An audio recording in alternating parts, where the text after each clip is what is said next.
Back in this country tonight, NBC News has been given an exclusive look inside the secretive organization known as Anonymous, a loose-knit group of computer hackers who came to the defense of WikiLeaks and got the attention of law enforcement in the process.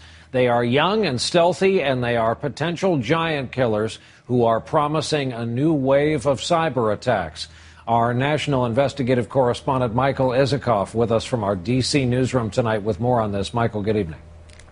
Brian, the hacker group known as Anonymous has spooked major U.S. corporations, and the Pentagon is now singling out Anonymous as an example of the serious new cyber threats facing the country.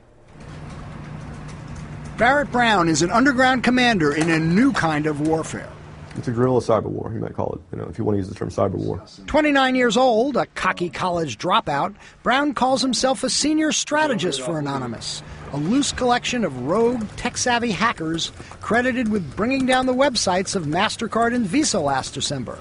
Retaliation, they say, for cutting off service to WikiLeaks. But we just sent a message, basically, just saying that, look, we don't appreciate you working with the feds. The feds, the FBI, is now investigating Anonymous for those attacks, raiding homes and issuing dozens of subpoenas. That's amusing, though. A self-described anarchist, Brown proclaims he is policing wrongdoing, at least as Anonymous defines it, and promoting the free flow of information. You may not know that WikiLeaks is protected by a global hacker nerd brigade known as Anonymous.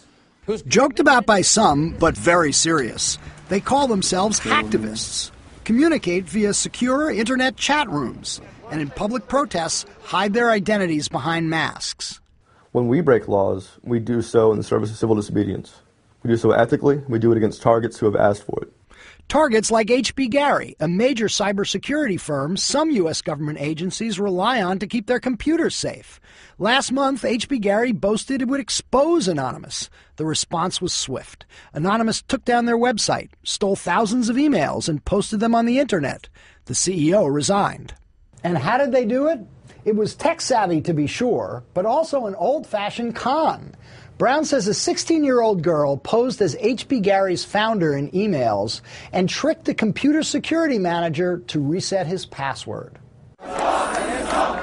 Anonymous is credited with bringing down government websites in Tunisia, Egypt, and Libya.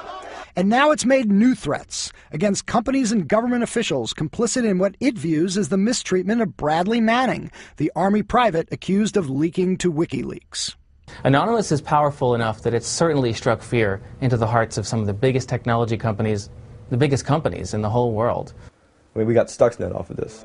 Anonymous even claims to have a version of the notorious Stuxnet computer virus that was reportedly used to bring down the Iranian nuclear program for several months. That's a pretty dangerous piece of information. I mean, it's dangerous software, yeah. It shouldn't have been floating around like that. It shouldn't have been available by this federal contractor to get ripped off by a 16-year-old girl and her friends. And it shouldn't be in the hands of Anonymous. But it is, C'est la vie. Brown told us he's not personally involved in any computer hacking, but he fully expects federal prosecutors will come after him. We also spoke tonight to HBGary's founder, who called the members of Anonymous vicious individuals and criminals who are breaking into computer systems and stealing information. Brian? Michael Isikoff with our exclusive reporting tonight from our D.C. bureau. Michael, thank you.